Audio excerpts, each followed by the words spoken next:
안녕하세요. 단순한 진심입니다. 요즘 당신의 하루는 어떻게 흘러가고 있나요?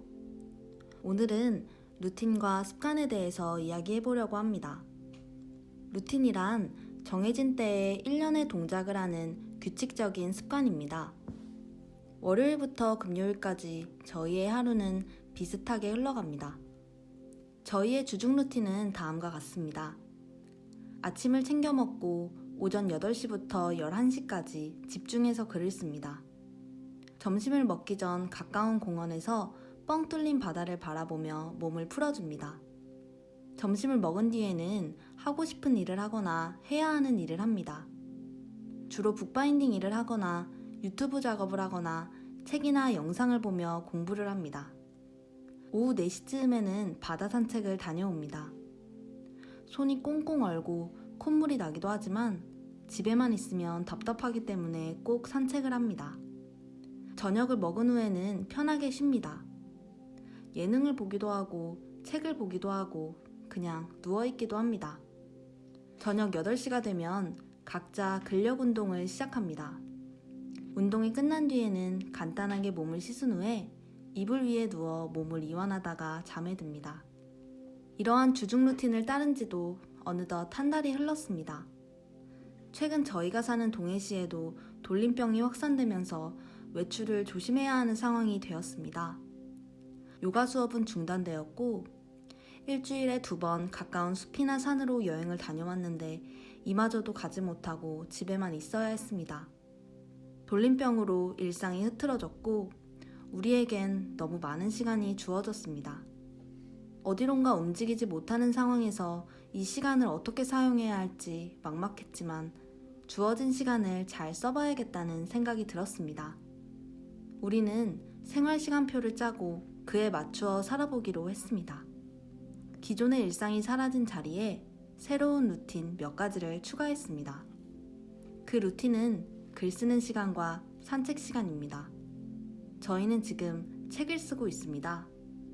여행을 가지 못해서 답답하기도 하지만 정해진 때에 정해진 시간 동안 글쓰기에 집중하는 시간이 점차 익숙해지고 있습니다. 돌림병으로 인해 잃어버린 즐거움도 있지만 글 쓰는 작업에 온전히 집중할 수 있어 감사한 마음도 듭니다. 식사 전 산책 시간은 깨끗한 공기를 마시고 몸을 챙기는 시간입니다. 최소한 하루 2번은 빠르게 걸으며 산책을 하고 생활 운동으로 몸에 활기와 생기를 불어넣고 있습니다. 저녁 운동 루틴은 돌림병이 심각해지기 전부터 따르고 있는 루틴입니다. 체력을 기르고 싶은 마음에 시작했고 130일째 하루도 빠짐없이 해오고 있습니다. 처음에는 근력 운동에 대한 거부감이 컸지만 아무 생각 없이 계속하다 보니 어느새 근력 운동이 당연해졌고 처음보다는 거부감이 많이 줄어들었습니다. 루틴을 따르는 삶은 심심합니다. 어제가 오늘 같고 오늘이 내일 같습니다. 수요일 정도 된 것 같은데 어느새 금요일입니다. 평생 루틴을 따르고 싶냐고 묻는다면 아니라고 대답할 것입니다. 다만 현재는 여행을 떠나기 어렵기 때문에 주어진 환경에서 최선의 삶을 살고자 루틴에 따를 뿐입니다. 만약 루틴 없이 살아갔다면 저희는 무척 나태하게 하루를 보냈을 것입니다. 주중에는 철저히 루틴을 지키고 주말에는 저녁 근력 운동을 제외하고는 정해진 루틴 없이 푹 쉬어갑니다. 평소 새벽에 일어나는 저는 주말 오전 내내 잠을 자고 늦지막하니 일어나 음악을 들으며 청소를 합니다. 오후에는 책을 읽거나 블로그 글을 쓰거나 영상을 보며 편안한 시간을 보냅니다. 그렇게 이틀간 푹 쉬면 몸과 마음이 충전됩니다. 그 에너지로 월요일을 맞이합니다. 루틴은 정해진 때에 하는 습관을 의미합니다. 그렇다면 습관이란 무엇일까요? 습관은 여러 번 반복하면서 몸에 밴 행동입니다. 습관은 삶에 크게 영향을 미칩니다. 따라서 좋은 습관을 기르기 위해 노력하고 좋지 않은 습관을 덜어내기 위해 노력해야 합니다. 어떤 습관을 가져야 할까? 이 질문에 대해서는 사람마다 답이 다 다를 것입니다. 어떤 행위가 유익하다고 느낀다면 그것을 나의 습관으로 가져오기 위해 노력해보면 어떨까요?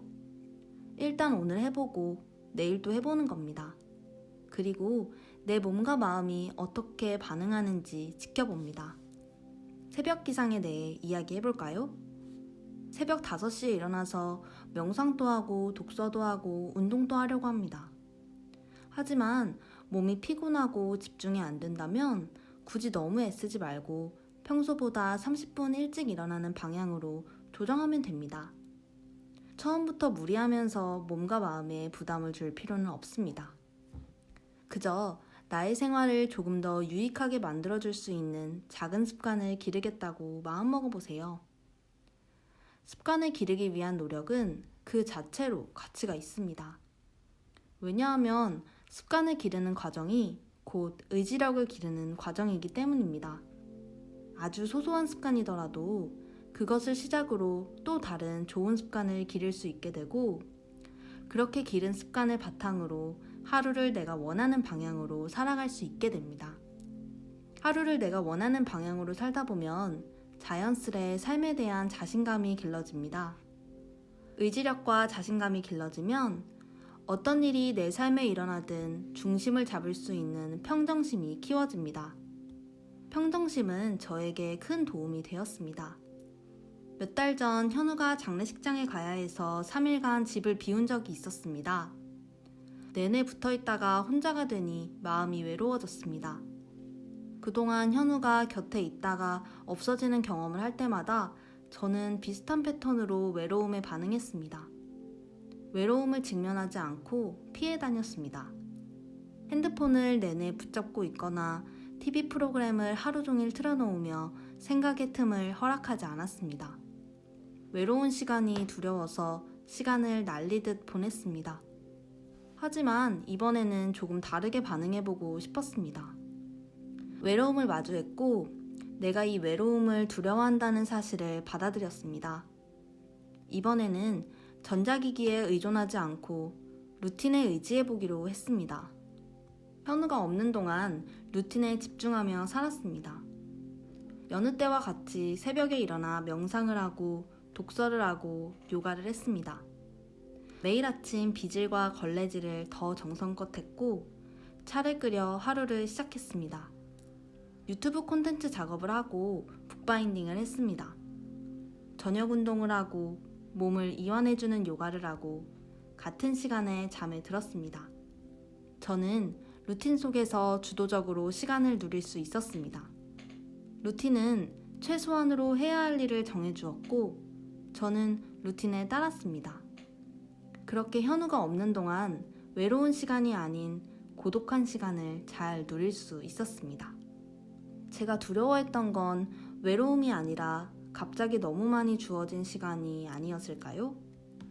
내가 기른 좋은 습관은 어느 순간부터 나를 전체적으로 길러주기 시작합니다.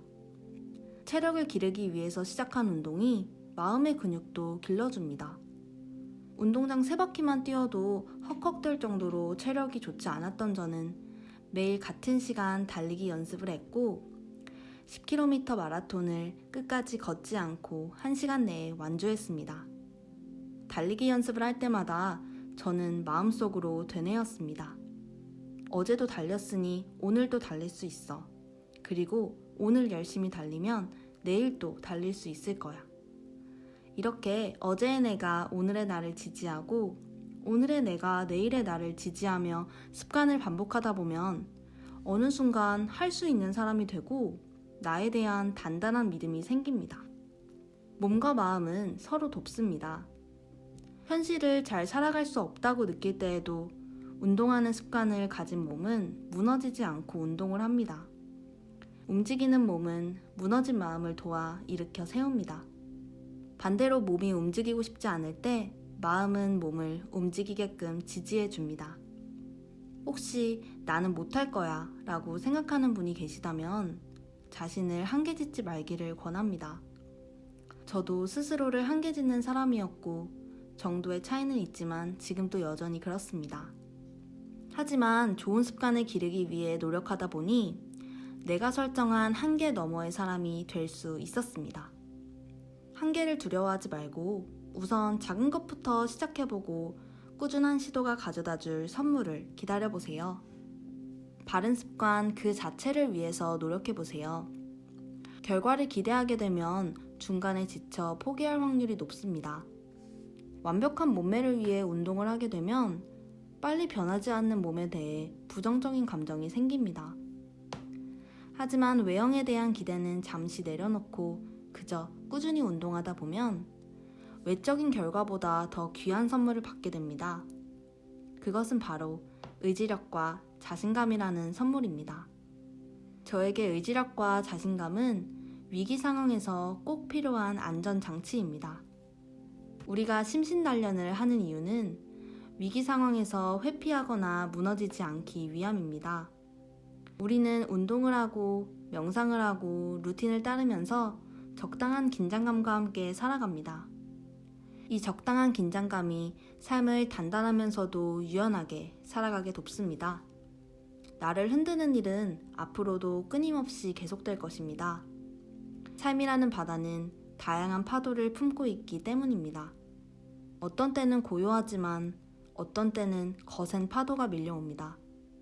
삶이라는 바다에 사는 우리는 어떻게 살아야 할까요? 고요한 파도에는 고요한 리듬으로, 거센 파도에는 거센 리듬으로 헤엄치며 살아가야겠지요. 우리는 파도의 리듬에 맞게 헤엄을 칠 수 있어야 하고 헤엄을 칠 수 있다는 믿음과 자신감이 있어야 합니다. 이것이 우리가 몸과 마음을 단련하는 이유입니다. 여러분과 나누고 싶은 문장이 있습니다. 인생은 폭풍이 지나가기를 기다리는 것이 아니라 빗속에서 춤추는 법을 배우는 것이다. 나를 무너지지 않게 하고 파도 위에서 춤출 수 있게 도와주는 습관의 힘을 여러분과 함께 이야기해보고 싶었습니다. 어떤 상황에서든 평온한 마음으로 돌아와 고요한 행복을 누리시길 바랍니다. 오늘도 긴 이야기 끝까지 들어주셔서 진심으로 감사드립니다.